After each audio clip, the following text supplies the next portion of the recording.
Hi, everybody. I'm Michael Hoffman, and this is my partner, Tony Strout. Tony's from California.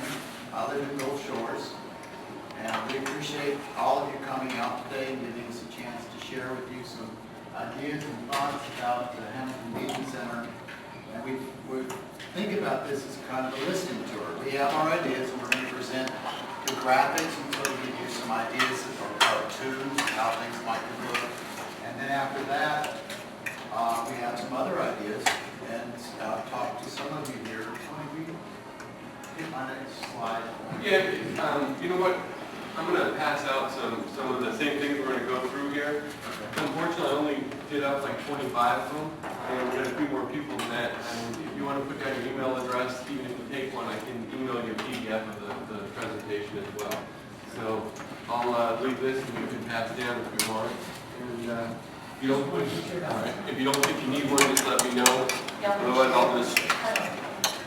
So hours of time have been dedicated to this by Hamiltonians Scott, Marla, Samuel, David. Where's David? Good to meet you. Sorry.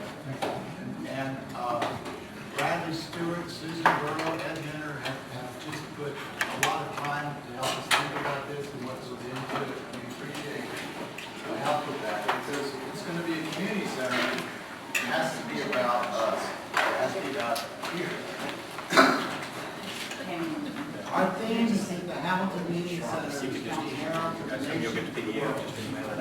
So in order to do that, we talk about how to do that. With the parts, with the components that we have that use a lot of the community's different parts. Y'all know where the Dixie Theater is now. And then next to it, there's the potential for a school. And there's several different ideas about what a school could be. Next to it, an art studio. The meeting center itself is 23,000 feet. We thought about, and have taken out for now, an actual full-blown recording studio here.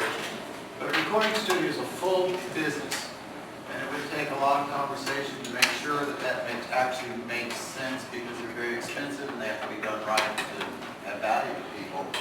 And at the end, a new restaurant. And Tony's on the computer over here. Tony's going to run through the graphics with you, and then I'm going to come back and we'll work on the different market segments. And there's a couple extra brochures if anyone didn't take one and wants one, they're up here. Again, some cartoon illustrations, and we're going to focus kind of talking about this 23,000 square feet meeting center here. And so we'll run through a few of the slides, give a general idea. And again, today, the whole thing is to give you some of the ideas from listening to what we've heard already from everyone in the community as to what they think may work. But really today, just put something out there, and then a lot of feedback, a lot of stuff coming in from you. Listen to see what works, if it's economically feasible, and what other ideas may have. So I'll go through these kind of quickly, and then we can back up and talk about it.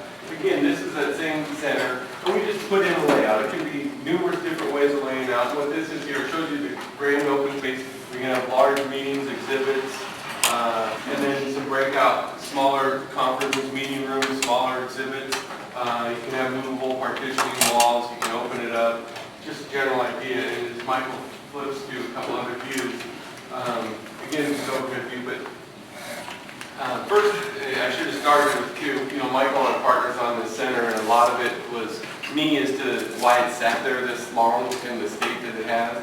Unfortunately, I took on way too many projects about 5 or 6 years ago, and that one just kind of sat there. I know it's an eyesore and it's been neglected, and you could call it a parking lot, but there's not much of one left, and so it's now front and focused again as one of the projects I have to work on, and so hopefully we can make up for some of the past. But I'm not acknowledging that it's been an eyesore, and I apologize to the community for that. But here's a parking layout, maybe greening it, changing the direction. Again, all different kinds of things can be done there. We put something up front here. This is an illustration purpose, because at one point someone talked about putting an urgent care facility there. It's just again a cartoon illustration for discussion. Again, just a promenade driving up. I like the promenade. That Mike clearly loves that, so that's some trees. I like trees too, but just an idea there. In the back, Mike pointed out, I heard on the corner, a restaurant. got near the restaurant in the back. You can see now it's just a part of the back parking lot. It'd be a nice place for a courtyard restaurant, tables. Again, just ideas thrown out for a restaurant when you go visit. Somebody here introduced themselves as a mural maker. That's a mural on that wall. So we're going to definitely need a mural. Works for me. Hey, it's a board. That's a big board. Don't you do murals? Big murals? Yes. There's a job where you're just going. I like that. The way the center's set up, there's two main big buildings if you're behind it, and then here there's some smaller buildings up front, which you know is the H&R Block. Liberty Financial used to be a reselling shop, and so if the community center's over here with some windows or an exit out of it, you may have a courtyard here. You could have outdoor weddings, a fountain. Just different ideas have been thrown out by different people. So, and Tony, depending on how we configure the room, if we need light to come in for office space or for study space, if we can do windows there. Okay, put windows along the back sides. That's needed. Yeah. Just an overhead view of it there. Again, this kind of gives you a perspective of some dimensions. You just threw some dimensions on here so you can see, because it is such a vast space. Especially if you've ever been in there, you can really get a feel for it. But otherwise, you know, you can see this little, hard to see here, should have turned off the lights a little bit, but there's some little dots, and that represents really the size of the person, which gives you a pretty vast idea. But you can see in the breakout, smaller meeting rooms are fairly large size. They're about 12 to 1,500 square feet, just in this illustration. And then around here, we had storage and back office administration. And this, I'll show you different slides, but this is kind of a raised room with the glass for if someone's doing audio, visual, needs an electronics room to oversee. So you can use that for a VIP box, you can use it for a flyer, you can make it smaller for just a control room. That's the kind of feedback that we just don't have yet. So we need to learn what's needed so that we make it right size. There's another view, go ahead. Same thing, just a twisted view, you can see more of the back room there. And these are just, again, conceptual ideas from people and what they've said that they like to see. Here, you know, there's the economics and the uses of a center like this are vast. And until we really started getting into it, talking to people in the community as to all the different uses and different people and their ideas, it really started to grow. And I'm actually going to let Michael jump in there a little bit and talk about that. Okay. You know,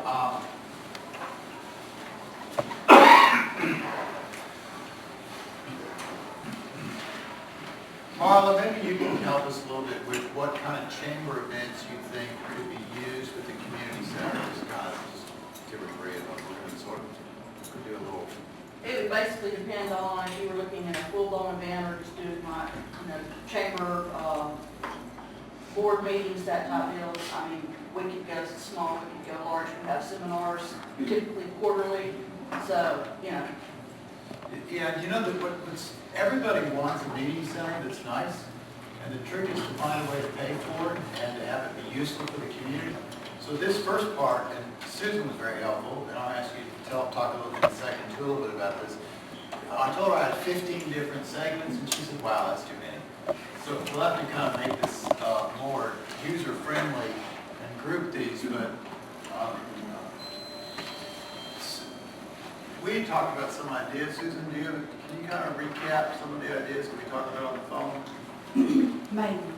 I don't have much of a voice, so that could be a challenge. Yeah.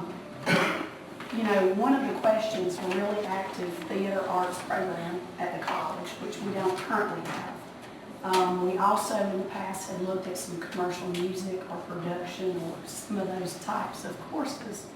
It's possible that if we had facilities for it that had high definition and high tech equipment that we don't currently have at the school, that type of programming could be done there. You know, it just depends. You could run a local college partnership TV station or broadcast or any type partnership in that regard. We do have events in the Bevel Building, like the mental health center that does the Cycle for Abuse seminar every we're limited at the college. We can allow those events to occur, but they can't occur while classes go on because we won't have breakout rooms, because all the breakout rooms are being occupied with actual classes, grade classes. So we end up pushing all those events to a Friday so that we have classroom space available. So it really limits our flexibility in scheduling when you get into hosting a large group and providing breakout space. So having something like this as another alternative would be great. It would free up scheduling experiences for us. So we've been asking around, and we have a own center for the ramp, so we're going to circle back. We want to do some of these first. It's really important to, what we found is that, if we have the ability to record things, and we have the ability, then we can become a voice. Because we get on the internet, we can get on TV, we can do sound recordings. And so, for people that want to get continuing education credits, for example, can actually film themselves and have something that will allow them to maybe do computer classes that they could do now. People, and I don't know, in celebrations, educational stuff, where you can do online classes, there's an opportunity to sort of use the huge power of the groups that are already here that Tony's going to talk about in a minute. I mean, you have a unique opportunity here. Tony, if you can grab the next slide for me. Sure. That's just some of your civic, all these groups can use meetings sometime or another. So I'm going to talk a little bit about this. In the old days, they had that trumpet, right? And now, it's not in. So we really have this opportunity because of the meetings that are possible between the festival, the ramp meetings that we'll go through and ask you guys to speak about, and the other meetings that we've identified to cover a lot of the cost of the community center, and then provide, and we can change the vision. This is just something that we came up with from listening to you guys, and then have a way to speak out, which is also a way to draw people in. Am I making sense? What I'm saying is that if you have the ability to reach out with good TV and good recordings, and the other people don't have that. There hasn't been a recently made there hasn't been a recently done meeting center in a long time. So you would have something that other people don't have. So that would be a draw for having guests to come and visitors to come. So, for example, if you and I talk about the robotics thing, well, it'd be nice to be able to film that and share that with people and have people come to Hamilton. So, one of the ideas that we're thinking is that if we do have advanced audio-visual equipment and a beautiful facility, that will provide a platform for a variety of users in Hamilton. And now with the internet, we really are speaking to the world. So it's like this amazing opportunity because you already have a base of meetings that already happen. And that is, I think, really remarkable. It's unusual. Like I did the Anniston Meeting Center. Bon Stewart's the current mayor, and he's ready to talk to our new mayor now. And they've been sharing with me some of their numbers, but they don't have, in a city of 24,000 people, the meeting potential that we have here. So it's just, so you really have an opportunity to spark if you wanted to. Tony, I'm not sure what the next slide is right now. So It's just more stuff that. let's keep going through. And I think we're ready for kind of a discussion. So the benefits are is that, public space for everyone, city revenue up, and thousands of new visitors and large events if we can put this together correctly. Now, there's some really smart people, I think it's the University of Michigan, that developed a program called IMAP. And what they do is they calculate the benefit, which shows up in the city revenues, and having guests and visitors and delegates come to the city of Hamilton. And if that's something that you wanted, it also, because there's not enough lodging with it, it's going to affect the multi-county area. So So about 40% of the income from events, the overnight stays, will spill past our local lodging into the larger area. Go ahead, I give Oh, my turn? Yeah. Well, I think this is a huge leap, and when the owner admits that it's been neglected, there's no market for neglected properties, places that, are not attractive. As I drive people to the Bedford Industrial Park, we're going to talk about the ramp. It is attractive. There are good things happening. Activities just about every time we go by. So we distract their attention from the center to what's going on with the ramp.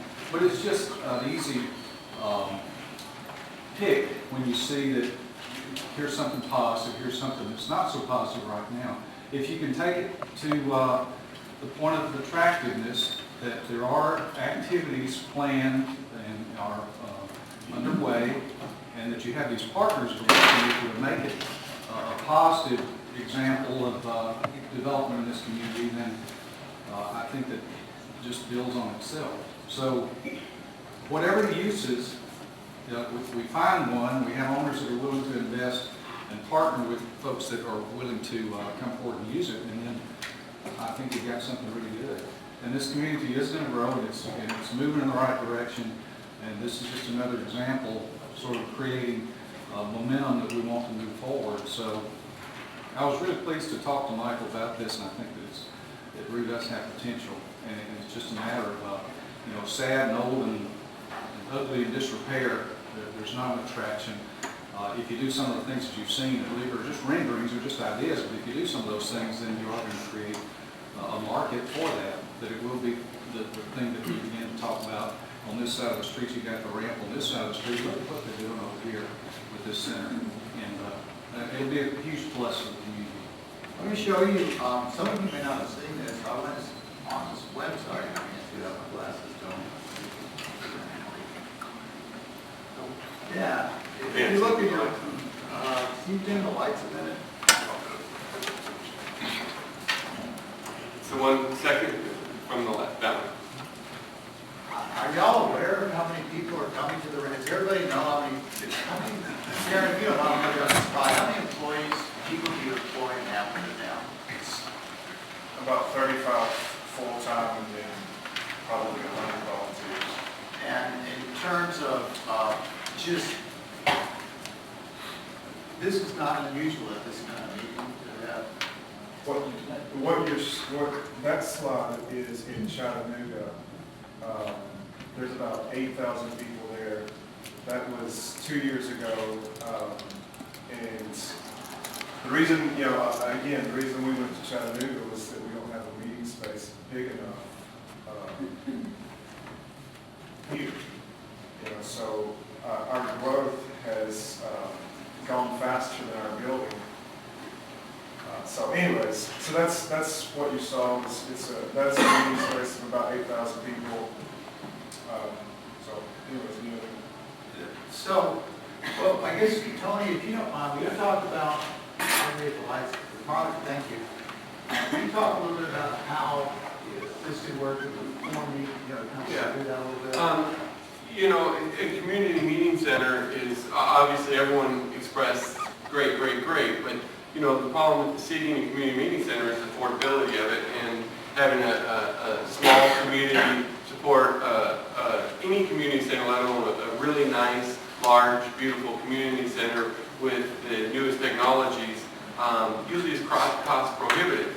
In our initial analysis, and there'd have to be a study and verify everything and make it work, but for Hamilton, as a small town it is, with some of the unique opportunities that are here, one of which being the ramp, and I'm going to go out here a little bit on a limb, in talking, they've had to relocate and do their bigger meetings elsewhere because there isn't space available to them. And the economic impact or loss to the city, or what would be gained if you could provide a facility that they could come back to, may not be realized by a lot of people. Samuel, didn't you have an article from Chattanooga? yes, sir. Chattanooga. I don't remember something. Their city, their chamber Their Chamber of Commerce sent us a report that that one weekend generated about $2.3 million for the city. Of these kind of revenues. Yes, that one weekend we were in Chattanooga, it's about $2.3 million. And so what we're thinking is, David, is it's too big for Hamilton, these revenues, does it encompass your footprint? So if we were all organizing together, Hamilton would be ground zero of the benefit of having the art festival and these, however often these meetings, the meetings are. But it expands out because there's not enough lodging here, there's not enough food here. So we have to figure out, hopefully there's an influx of customers that people are happy about between the different events, and then we'd have to kind of figure out what events we have, build a calendar, build a marketing plan, and carefully understand how it impacts everybody so that we don't waste the opportunity, so we actually do something, so it happens. I'm sorry. That's all right. So again, in a community center, the real reason for it, the basis for it, is to serve the people of the community, let them use it for their events and what they want to do. And most communities struggle with, and that's why, we did a lot of research on when was the last one built, what's the most technology, what size are they for what type of towns, and there's not a lot of them because they don't have a basis for support. They're all being fed by the cities as a community effort and a community benefit.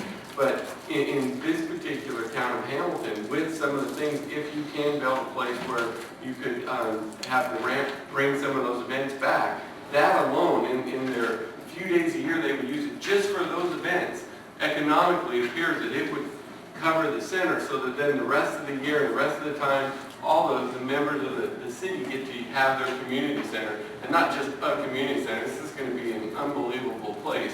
And with that, it also starts to draw in other events. You have the Arts Festival that is quickly outgrowing their ability to be here too, which brings in thousands of people on the weekend they have that. And again, the economic benefit that the city doesn't want to lose could be saved possibly by doing this, as long as it meets everyone's needs. So you were telling me in the drive, you did 5 events. See, you could Tony's the math guy. Pencil to cover most or all the costs in terms of increased revenues to the communities. Yeah, it's unbelievable because of the size of the events that you have in your own backyard here that nowhere else has that. I mean, the ability to draw that many people for those events to a smaller town and the economic benefit, I get excited about that because I'm a numbers guy. So, and to see that it comes, because I was skeptical of a lot of this, because how does a community pay for it? And then going through it, it's like, this is going to be easy for this community. And it's getting someone to actually do the analysis. It's not me, it's not my profession, but it's easy enough to see in what you do. Example.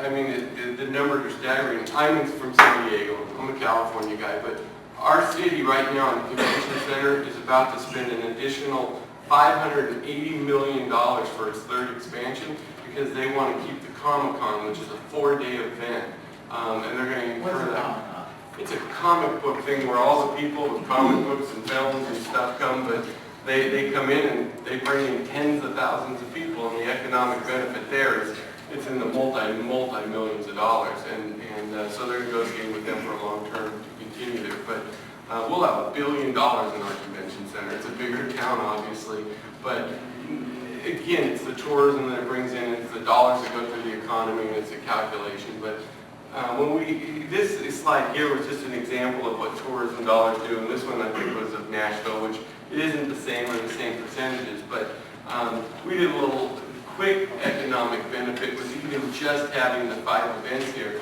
and we saw a positive net effect to the income of the community just from those events. And that's not counting all the local ones or other corporate events that bring in. I mean, we have people here say car shows and or tractor, all different kinds of things. They don't all have to be grand scale. I mean, to have thousands of people isn't going to happen 99.9% of the time. A few hundred people that come into a town is great for the economic benefit too. I don't want to ramble too much about that. And the Arts Festival is huge too. Yeah. Because that absolutely is comedy. So, I just wanted to give them a little pieces of how and what can be done there. But again, we need a lot more feedback still from people, and I don't know, maybe now's a good time to open up the question, or you got some more you want to add on to? Well, a little bit, Tony, is that we talked about what we think are things to do. And one of them is to define a set of study parameters as to what we're going to feed. If we want to go forward, we need to know that we have a plan that's going to work, and which would be a third party that's not us, that finds out if it's economically as feasible as we think it is, which it seems to be just on the face of it. If the ramp is interested in staying, and if the art festival is interested in staying, and if there's other events like Susan Burr was talking about, that there's all of a sudden an unusually beneficial, fertile ground to grow a community center. And if that makes sense, then the cost estimations for what do you want, do we really want windows, do we want audio-visual stuff, who's paying for what, and how does that work? And that ties back into the finance options, because there are different finance options. Governments and nonprofits, and the way you finance things changes, and there's, we don't know what the universe is. We have some ideas, we've talked about it, but it looks like there's a chance for also beneficial financing to occur. One of the things that I talked about with Tony and with Marla, too, is that maybe what we should do is say any event that's got more than 500 people, they don't pay for the community center. They just don't pay for it, because the advantage to drawing them in, all of a sudden you can market a little bit. Why don't you come? Because our restaurant people are going to make money, our hotel people are going to make money, our Walmarts are going to make money. Everybody in town makes money from these guests coming in. And if we're doing well and we're multiplying, then that kind of makes us, top of the line. You bring us 500 guests or more, anybody, and then you have a wonderful way to speak your message to the world, whatever it is, be it education. I'm taking a class on wastewater treatment facility operations. I wish it was online, So there's this kind of figuring out how to get forward. And to me, it would be having a smaller group determine what we're going to ask the consultants to study. Because if we just say go study stuff, if they don't know the community, we won't get a realistic, detailed answer of what we need. So that was kind of mine. So let's have questions. Me and Tony are both here. You can tell we're not professional for example. No, you're not. May I ask a question, because it's been burning in the brain? 23,000 square feet suggested in the meeting hall area. I wonder, and you mentioned the ramp, how big would the ramp, is it, you need much more than that? We need 50 or 60,000 for the bigger ones. Yeah. So that would, and we could use it some for the regional ones. Our biggest event, we need probably 50, 60,000. Could you do a multi-day and avoid the cost? We do multi-days, when they come, they're there for 3 days. So, But we only do that event once a year. yeah, the big, the The major. other events are more regional events, the summer events, the spring, the fall. So I'm thinking that maybe it'd be a financial benefit because you don't have the cost of having to rent another convention center and the transportation and the hotel cost of putting up people, employees there. There's hopefully the other side. And plus you're comfortable, you have all your resources right there. I'm hoping that that's. And this is like we're talking about in the feedback, as we started talking about this a lot in the last couple of months with numerous people in this room, and every day we talk more. Earlier this week, I had some conversations, and it appeared for exactly what we're saying, the 23,000 feet, especially with some of the build-out stuff that was in it, may not work, and it may have to push out a little more. And there's room to do that there. It's just figuring out, and that's the part of the studies will be, if it looks like it makes sense to go forward. What does it mean talking to key people, like we talked about the ramp or the arts festival or some of the other people and their ideas?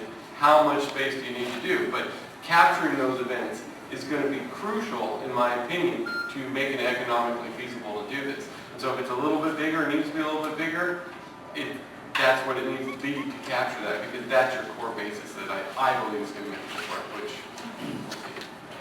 Another thing is hotels around here. You know, we don't have places, hotels from the state. You know, we had to find homes. You know, are they too low or reasonable or? That's what we want to work with C3 and make sure that all the merchants within your area have that, and then we have a coordinated effort on that. Because we're trying to rise up the whole community with additional visitors, and I mean, everybody can benefit from having, and you know, Tony, you were talking in the right up here about how these young people grow up and they get homes and they get married. So I'm thinking also it's a source of population growth. But some of them are going to live here. Well, the exponential benefits of having people come into a community for events helps across the spectrum. I mean, just like we were saying, you know, you have 4,000 people come to an event. Nice place. Some people transition. Tony wanted to rent a circus tent or barbecue. Because obviously, as you pointed out, I mean, you have 4,000 people come into this town. Town can't support 4,000 people. Not even close to it. I mean, lodging, they probably have to go almost a 100-mile circle from here, which is unfortunate. But the fortunate part for Hamilton is you are bringing, and you are getting the core base of it as much as the city can possibly handle. The other cities and communities and counties around here also benefit from it, but Hamilton will get the major benefit of it. So Dave, does this seem feasible to you that we could get the Tri-County area involved and get them part of the welcoming? You know, I would give credit back to our chambers, and Hamilton's is the most active chamber. And we do meet now quarterly, the Regional Chamber Council. And the chambers do have that connection to their business community. Most are members, all active businesses in the community. So sure, I think as things would occur that there are needs from adjoining counties, the others should get on board to so we get together for lodging and for food. Sure. There are a lot of bed and breakfast inns in addition to our hotels, and the hotels are growing. Ewan Hotel should be ready March 1st is the new estate, and you got the Hampton and Greenfield. So there are others that are going to pop up on the interstate.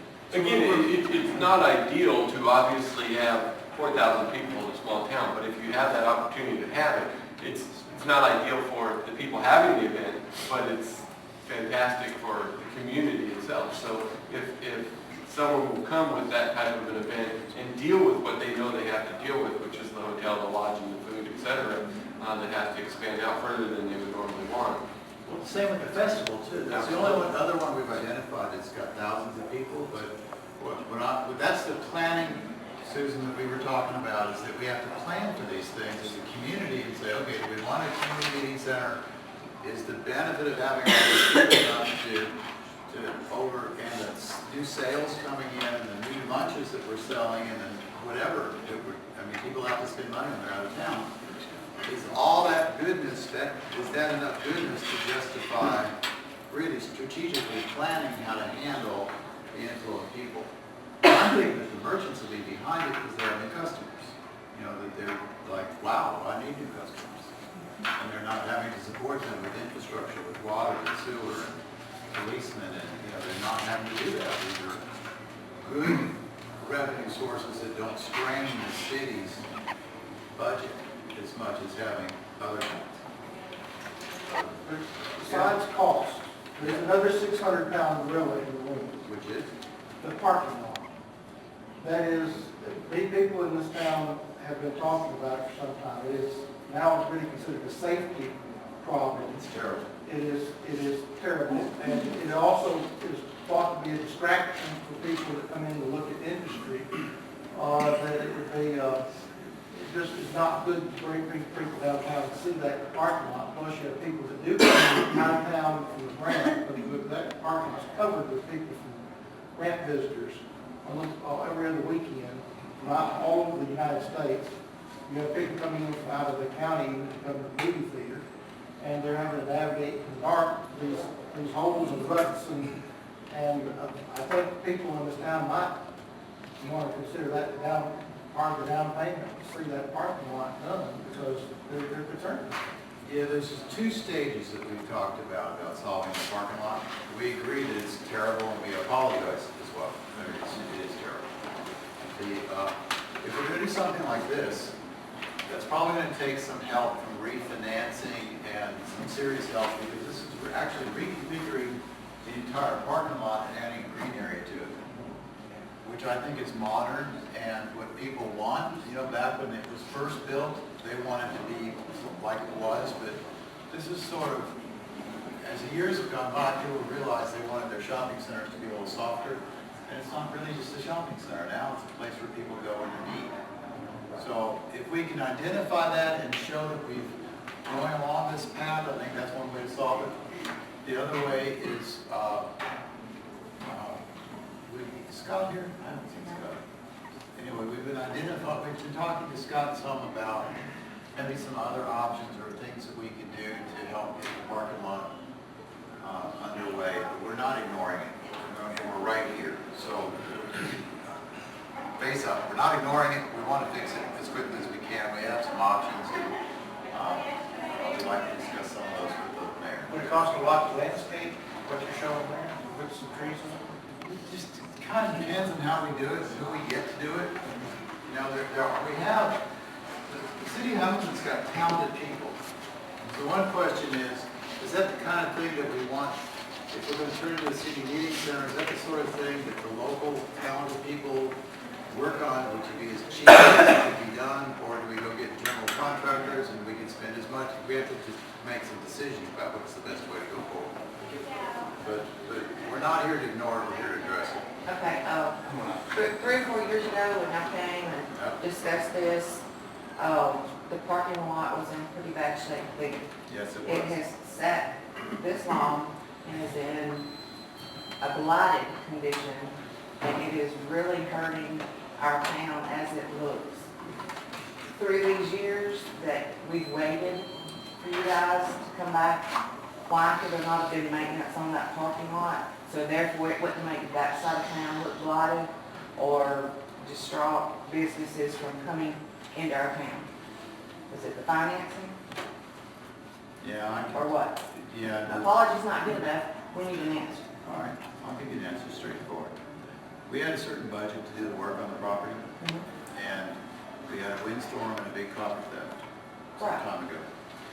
And they still haven't settled with us. We took the money that we were going to use for the parking lot to seal the building and to do the necessary repairs for it. We're supposed to be getting, and Scott's our lawyer on that, and we hadn't had our day in court yet to get our insurance money back. So now we have a center that's really kind of unfundable. We have tenants in it, so you can't go borrow more against it, and we spent our budget. It's embarrassing. I wish we had more money to do that with, but that's what happened. And It's supposed to be- embarrassing for us too, to try to bring new businesses and work. We're told that our day is December 2nd, and we're also working on some other options to get the parking lot done. So hopefully it gets, I mean, we feel like people from Katrina. I mean, that's how long ago it's been. It's just been just like, dear God, really?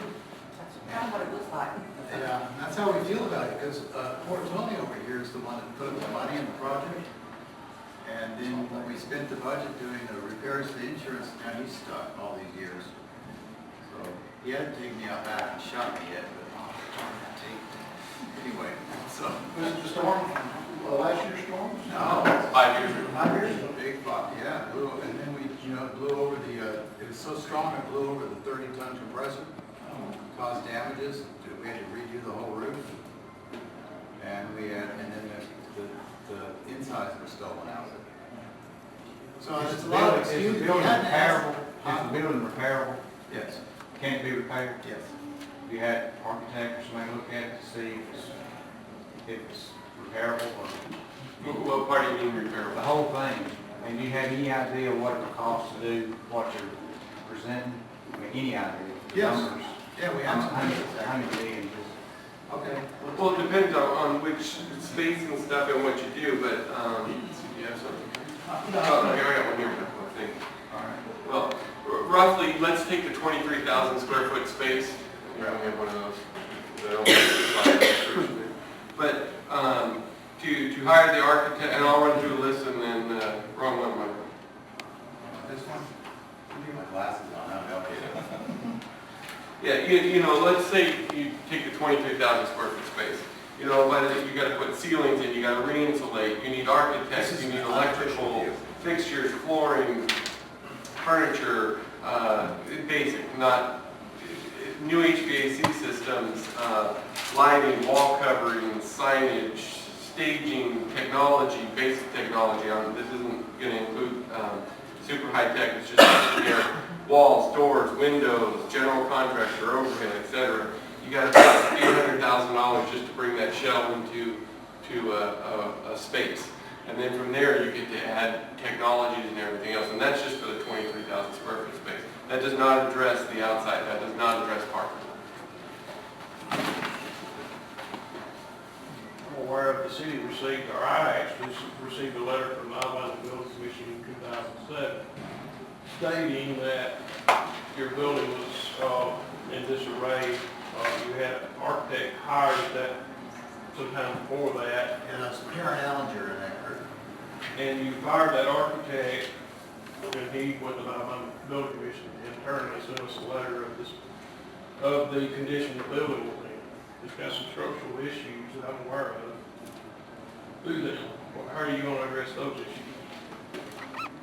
Well, I'm trying to remember what Aaron had identified specifically, but as I recall, there was some mortar that he talked about, mortar and Bonding, not being in place.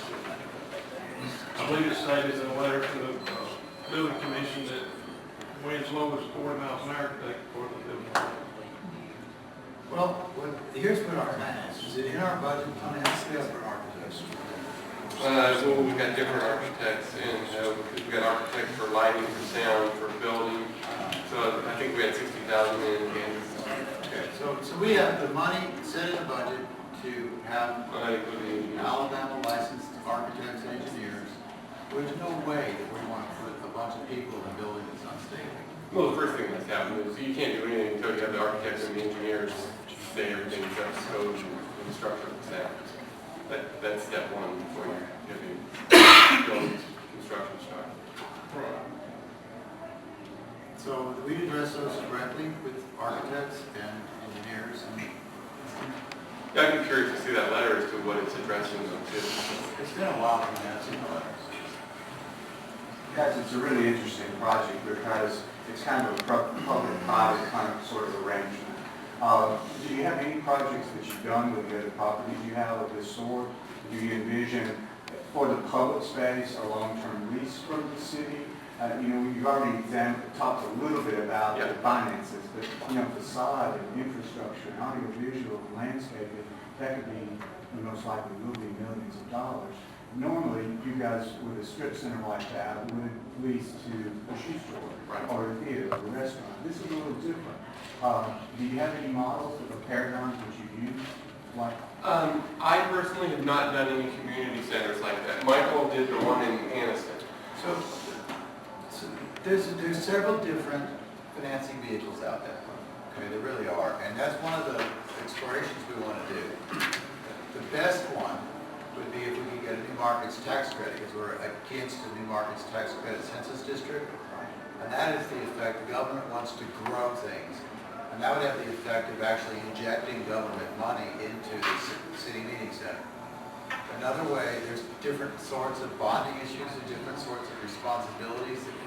So it's just something to explore and find the best fit. So there are possibilities out there. As you can imagine with a city our size, even though this is really intriguing, it's a really big risk on the city's part. You know, so they'll have to be assured about structural integrity, about, certainly we look at the feasibility study about numbers of people coming in. I'm really encouraged by that, just by the ground alone. And the other things. That sounded pretty good at face value, as you mentioned earlier. Yeah, face value looks great. Right. Again, it has to be studied by people who actually do that and say, yes, this is accurate too. And in the first part of your question, yeah, the way we assumed it would probably work is the city would lease the leases. Alone. But it could be different. We don't know. Right. Right. It could be that the city owns it and then leases it. You know, Right, so it could go that way as well. Yeah, absolutely. What did Anderson do? purchase. Purchase. Okay. So, and they're happy with that.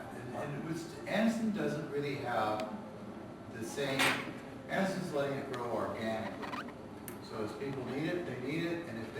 They don't, and they're busy every single weekend and 3 days a week. She's being organic about it.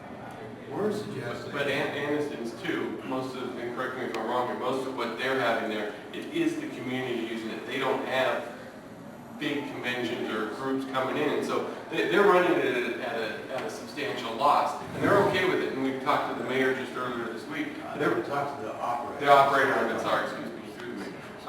They're perfectly happy with it, and it's doing what they want, and they expected it to be a cost to the community, and that's what they had budgeted for, and that's their purpose of it. That's where this, if I'm right, this has a complete different twist to it, possibility for the city of Hamilton because of some of the opportunities. So, yeah, if we're gonna rise, are we gonna have a rising tide that lifts all boats? Can we use this to benefit that way? Any So- other thoughts or questions? While you're here today, are you making arrangements to secure this building? Yesterday, when I drove behind, the back doors are open, the windows are broken out in the front. Are you making preparations to secure this building? I just drove by before I came here. Back doors were wide open, windows out, and I just had a locksmith out there last week to change the locks to make sure no one could get in. No one told me the back doors are sitting wide open, don't know what good locks on the front doors are. So yeah, I'll be going back out there and making arrangements for that. And presently, are you listening to the people that are in there? Yes. Did you ask them to throw the garbage out the back door? I was wondering, I saw that whether, and that was one of my comments to Michael, well, it looks like we have open doors for anyone who wants to just be a vagrant in the building, and also to dump trash wherever they want to, because that's exactly what it looks like. So it's from the people inside, not people trying to buy the building.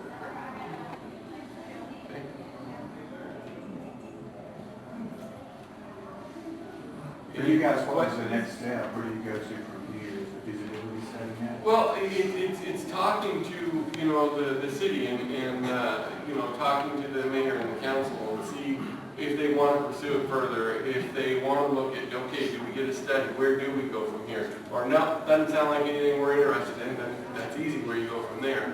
If it is, then it's what are the next logical steps? You know, and there's a couple of them that go concurrently. One will be the economic feasibility study on the income side of it and the cost side of it, and then also the build-out side of it. So.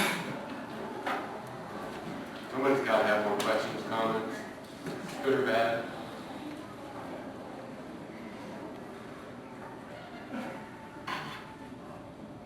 Anyone? What all will be involved in the recording, this media center you're talking about? Would it be where if someone was going into music and they wanted to make, you know, a fantastic video to get their career going even more? Would it be something like that, or? Yeah, you know, that's one of those things that it's completely open as to what and how it's going to work and figuring out how that's going to work. So, for example, if the ramp was holding events there, if they chose to, they do some incredible stuff from what I've learned and their technology they have. But does it, and where they are, they have their own equipment and everything else. So does it pay for the community to put its head in there? Or is, when the ramp's going to use it, are they bringing theirs for their own event and then it's not there and you have basic equipment? Or is it that possibly you could do a joint effort where they have their equipment and maybe they can, and I'm talking, I haven't spoken to them or anyone else, maybe their staff who knows how to run professional equipment can be hired by who's ever doing the event to film their event or broadcast their event. No idea, not putting you guys out there, but those are the type of things that, this is just scratching the surface to see, Because does it this would work? be Looks like it something works, so other now what's next communities step? would want to be involved in, you know, Yeah. later on. Yeah, because, you know, again, with the technologies the ramps use for their broadcast, because, I don't know how many people are aware of it, but they don't just broadcast locally or in the United States or in other countries. From what I've seen and heard and gotten out in the last month or so, it's quite impressive. So, if that can be incorporated for other people to use or hire someone to use a system like that, that's one way of doing it. But it depends on cost and how it's all going to work out. Did you speak with Mayor Holliday when he was in office in regards to this? Was there a study done then? No, there was not a study done then. At that point, we wanted to do, we thought that maybe a senior living environment, we had somebody lined up that we thought would work to do an assisted living in combination. And that financing never came together, and it took. It wasn't economically feasible to do it. So, you know, several years later, 2 years later, I'm back again, because we think this one finally has the right ingredients to it. It's been a real trick to find the right ingredients for that location with that center that fit into the Hamilton's needs and wants and desires, because that's the only way the project can work. And, you know, I wish I'd been more observant earlier. And you didn't speak with Miss Cheryl and Ed, and you've spoken with David at Just C3, last week, just last week, yeah. and Karen and with Ryan. Talked to Have you- Samuel before this meeting. Pardon? We talked to Samuel before the meeting. Okay, and Marla with the chamber. Sure. Yeah. You've spoken with her. Have you made an appointment at City Hall? No, ma'am? Well, Yeah, we need to. We will. We wanted to, How long were y'all in town? I live in Gulf Shores, it's a fairly short, it's like 300 miles or something. You get here, it's a little harder for Tony. So we're in today, we can come back, and we're not thinking this is one meeting, we're thinking that it's a series that we have to work. So we can come back at any, in a week. I'm willing to meet with you anytime. I mean, I'm the mayor, the council's here, most of us here except for one council member. And we can all sit down and talk about it and see where we stand, see if it's feasible. If it is, it's something we may have to pursue, and if it's not, we won't.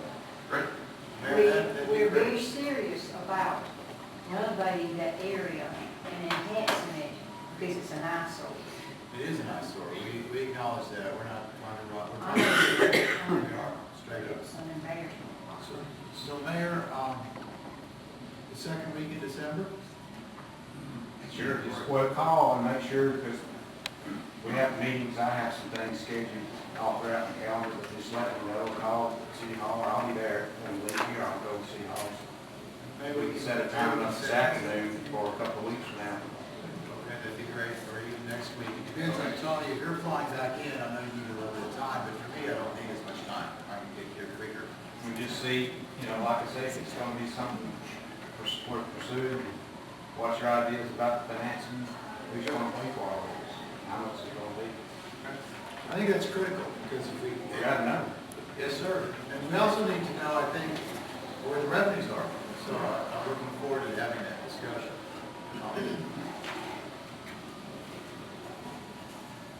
Any other thoughts or comments?